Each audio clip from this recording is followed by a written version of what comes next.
నెలల తరబడి ఎన్ని మందులు వాడినా మీ మోకాల నొప్పులు తగ్గట్లేదా? ప్రాణ పెయిన్ క్లినిక్ లో అత్యాధునిక చికిత్స. ఉత్కంఠకు తెరపడింది. 46 ఏళ్లుగా ఎదురు చూస్తున్న సమయం రానే వచ్చింది. ఒడిశా రాష్ట్రం పూరి క్షేత్ర రత్న భండాగారం తెరుచుకుంది. 1978లో తర్వాత గదిని తెరిచారు. మళ్లీ ఆదివారం మధ్యాహ్నం 16 మంది సభ్యుల బృందం గదిలోకి అడుగుపెట్టింది.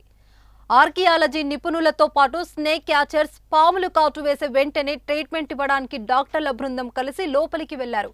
చిమ్మ చీకటి ఉండడంతో పవర్ఫుల్ లేజర్ టార్చర్ లైట్స్ వెలుగులోకి గదిని పరిశీలించారు.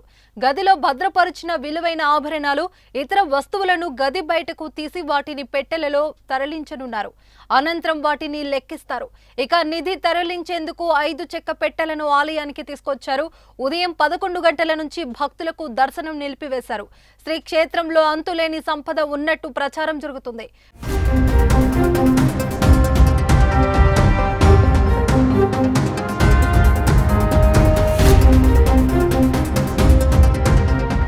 రాజులు సమర్పించిన వజ్రాభరణాలు, బంగారం, వెండి ఆభరణాలు ఉంటుందని అంచనా వేస్తున్నారు.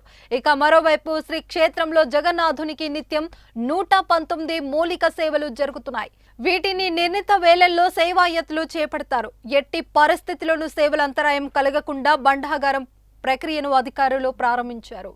12వ శతాబ్దంలో పూరి జగన్నాథునికి అనేక వజ్ర రత్నాభరణాలు సమర్పించారు. ఒడిశాను పాలించిన అనేక మంది రాజులతో పాటు నేపాల్ పాలకులు సైతం ఇక్కడ స్వామికి అత్యంత విలువైన వజ్ర వైఢూర్యాలు కానుకలుగా ఇచ్చారు.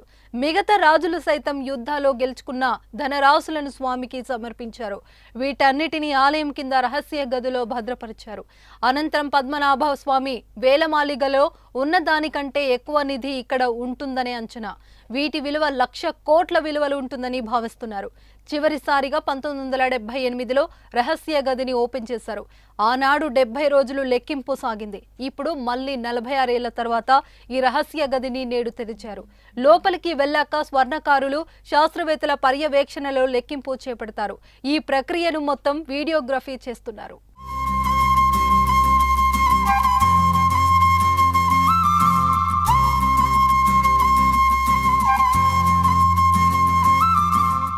సుమన్ టీవీలో మీ పర్సనల్ అండ్ బిజినెస్ ప్రమోషన్స్ కోసం కింది నెంబర్కి కాంటాక్ట్ చేయండి.